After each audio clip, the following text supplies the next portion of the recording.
भगवान श्री कृष्ण और उनके धाम गोलोक का यह वर्णन ब्रह्म वैवर्त पुराण से लिया गया है।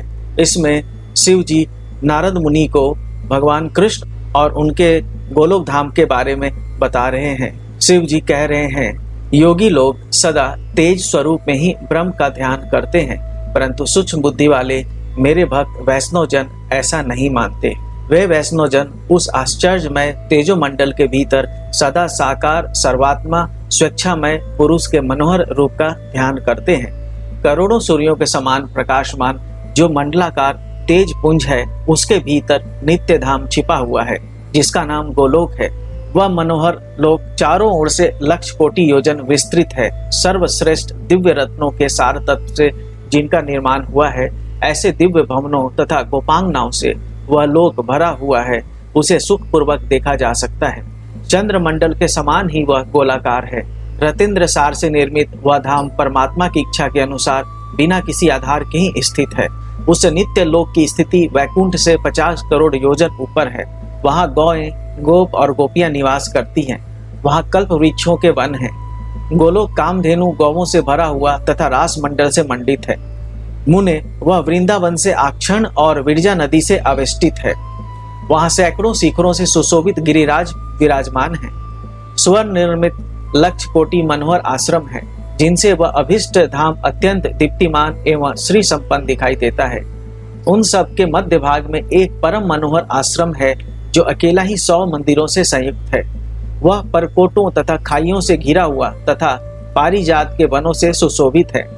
उस आश्रम के भवनों में जो कलश लगे हुए हैं, उनका निर्माण रत्नराज कौस्तुभ मणि से हुआ है, इसलिए वे उत्तम ज्योति पुंज से जाज्वल्यमान रहते हैं। उन भवनों में जो सीढ़ियां हैं, वे दिव्य हीरों के सार तत्व से बनी हुई हैं। उनसे उन भवनों का सौंदर्य बहुत बढ़ गया है। मनिंद्र सार से निर्मित वहां के किवाड़ों में दर्पण जड़े हुए हैं। नाना प्रकार के चित्र विचित्र उपकरणों से वह आश्रम भली भांति सुसज्जित है। उसमें 16 दरवाजे हैं तथा वह आश्रम रत्नमय प्रदीपों से अत्यंत उद्भासित होता रहता है। वहाँ बहुमूल्य रत्नों द्वारा निर्मित तथा नाना प्रकार के विचित्र चित्रों से चित्रित रमणीय रत्नमय सिंहासन पर सर्वेश्वर श्री कृष्ण बैठे हुए हैं। उनकी अंग कांति नवीन मेघमाला के समान श्याम है। वे किशोर अवस्था के बालक हैं। उनके नेत्र शरत काल की दोपहरी के सूर्य की प्रभा को छीन लेते हैं। उनका मुखमंडल शरद पूर्णिमा के पूर्ण चंद्रमा की शोभा को ढक देता है। उनका सौंदर्य कोटि कामदेवों की लावण्य लीला को तिरस्कृत कर रहा है। उनका पुष्ट शिव विग्रह करोड़ों चंद्रमाओं की प्रभा से सेवित है। उनके मुख पर मुस्कुराहट खेलती रहती है। उनके हाथ में मुरली शोभा पाती है। उनके मनोहर छवि की सबने भूरी भूरी प्रशंसा की है। वे परम मंगलमय हैं। अग्नि में तपाकर शुद्ध किए गए सुवर्ण के समान रंग वाले 2 पीतांबर धारण करने से उनका शिव विग्रह परम उज्जवल प्रतीत होता है। भगवान के संपूर्ण अंग चंदन से चर्चित तथा कौस्तुभ मणि से प्रकाशित है। घुटनों तक लटकती हुई मालती की माला और बनवाला से विभूषित है। त्रिभंगी छवि से युक्त और मणि माणिक्य से अलंकृत है। मोर पंख का मुकुट धारण करते हैं। उत्तम रत्नमय मुकुट से उनका मस्तक जगमगाता रहता है। रत्नों के बाजूबंद कंगन और मंजीर से उनके हाथ पैर सुशोभित हैं। उनके दंडस्थल रत्नमय युगल कुंडल से अत्यंत शोभा पाते हैं। उनकी दंत पंक्ति मोतियों की पाती का तिरस्कार करने वाली है। वे बड़े ही मनोहर हैं। उनके होठ पके हुए बिंब फल के समान लाल है। उन्नत नासिका उनकी शोभा बढ़ाती है। सब ओर से घेर कर खड़ी हुई गोपांगनाएं उन्हें सदा सादर निहारती रहती हैं। वे गोपांगनाएं भी सुस्थिर यौवन से युक्त मंद मुस्कान से सुशोभित तथा उत्तम रत्नों के बने हुए आभूषणों से विभूषित हैं। देवेंद्र, मुनिंद्र, मुनिगण तथा नरेशों के समुदाय और ब्रह्मा, विष्णु, शिव, अनंत तथा धर्म आदि उनकी सानंद वंदना किया करते हैं। वे भक्तों के प्रियतम, भक्तों के नाथ तथा भक्तों पर अनुग्रह करने के लिए कातर रहने वाले हैं। राधा के वक्षस स्थल पर विराजमान परम रसिक रासेश्वर हैं।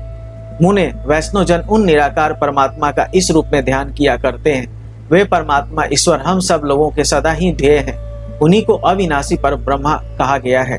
वे ही दिव्य स्वेच्छामय शरीरधारी सनातन भगवान हैं। वे निर्गुण, निरी और प्रकृति से परे हैं। सर्वाधार, सर्वबीज, सर्वज्ञ, सर्वरूप, सर्वेश्वर, सर्वपूज्य तथा संपूर्ण सिद्धियों को हाथ में देने वाले हैं।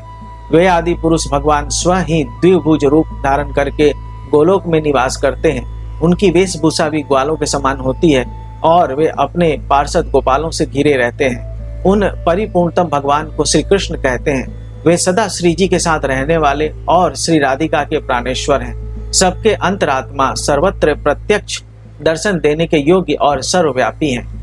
कृष का अर्थ है सब और न का अर्थ है आत्मा। वे पर ब्रह्मा परमात्मा सबके आत्मा है, इसलिए उनका नाम कृष्ण है। कृष शब्द सर्व का वाचक है और नकार आदिवाचक है। वे सर्वव्यापी परमेश्वर सबके आदि पुरुष हैं, इसीलिए कृष्ण कहे गए हैं। वे ही भगवान अपने एक अंश से वैकुंठ धाम में 4 भुजाधारी लक्ष्मीपति के रूप में निवास करते हैं। 4 भुजाधारी पार्षद उन्हें घेरे रहते हैं। वे ही जगत पालक भगवान विष्णु अपनी एक कला से श्वेत द्वीप में 4 भुजाधारी रमापति रूप में निवास करते हैं।